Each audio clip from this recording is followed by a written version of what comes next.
Let's see. You guys say my diet is crazy, but when an average American buys a cart like this, nobody blinks an eye. What's in here? Mold-filled coffee in the morning together with...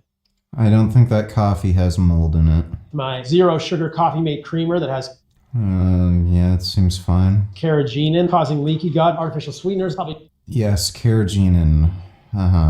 changing my insulin sensitivity negatively and causing dysbiosis. For lunch, I had a peanut butter and jelly sandwich of creamy peanut butter from Jif, complete with fully hydrogenated vegetable oils. And I cooked my eggs this morning for breakfast in Mazola heart-healthy, cholesterol-free corn oil. Seed oils are good for you, right? That's what the government says, overall.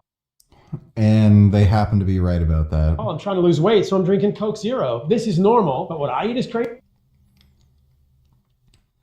What's wrong with Coke Zero? Easy grass-fed beef, eggs, raw dairy, raw milk, fruit. Yes, dairy that can give you an E. coli or Campylobacteria or bovine tuberculosis infection. Honey, squash, butter. Wait a minute. What I'm eating is crazy, but this isn't crazy? He eats like shit. His cholesterol's through the fucking roof. It's wild to me. This is why we're sick. We're not eating food for humans. We're not eating single ingredient foods. We're not eating foods with labels that our great grandmother would recognize. This has become normalized, and it's why we are fatter, sicker, and unhappier than ever before as Americans. We just need to get back to eating food for humans and not this. We're actually not fatter than ever. Obesity rates are going down due to GLP-1 agonists. So this is what's never talked about by physicians when you go to get your blood work done. They look at your cholesterol and they say, Gabby, your LDL cholesterol is 190. Like, do they ever ask you what your fasting insulin is? Do they look at your triglyceride to HDL ratio? Do they ask? Fasting insulin and HDL to triglyceride ratio is not a good marker for heart disease risk. The best marker is ApoB. The best proxy to ApoB is your LDL. Most people are not going to have a high LDL but extremely low particle count. Like, that never happens. So, yeah, that's why they look at your LDL and say you're at high risk of heart disease. There's a direct log linear association with LDL or ApoB and heart disease risk. It's indisputable. You about a fasting glucose, a hemoglobin A1C? Have they asked you to wear a continuous glucose monitor? Have they done any further metric that actually looks at your underlying? They don't have to. If your cholesterol's high, they know you're at high risk for heart disease. Metabolic health to give you a better sense of your cardiovascular disease risk. I don't think LDL starts the fire. I don't think LDL starts the fire. Is the driving factor. And it is the driving factor. The reason this is important is because what happens? Here's a statin, here's a statin, here's a statin. We're only treating LDL. Yes, that's because it's the primary risk factor. We're not treating insulin sensitivity. And what about our brain like 25 years after taking statin? Well, that's... When was this published? There was a huge study on this. Yeah, November 2nd, 20...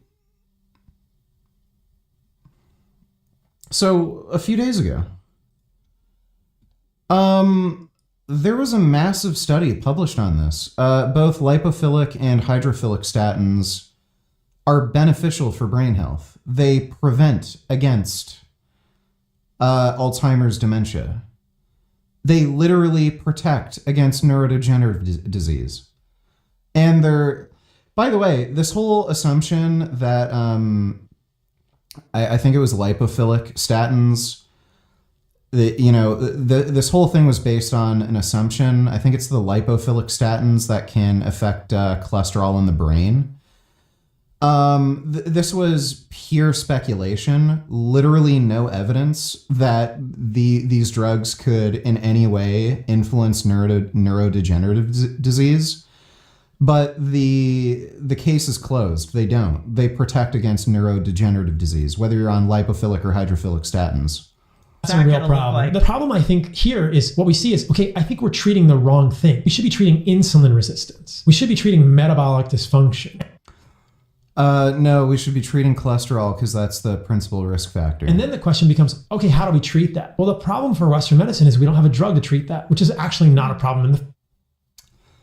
Yeah, we do. They're called GLP-1 agonists.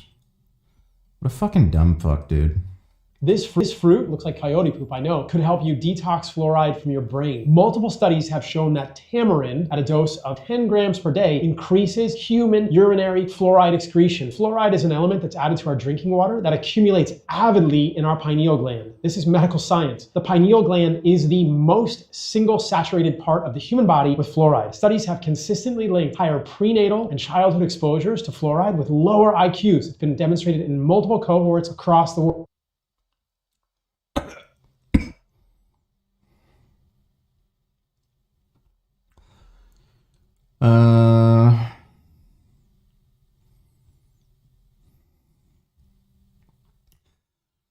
I'm not going to even bother looking up some of this research. The concentrations of fluoride that they put into drinking water in the US has not been shown to cause any issues. There's toxic levels that you can add.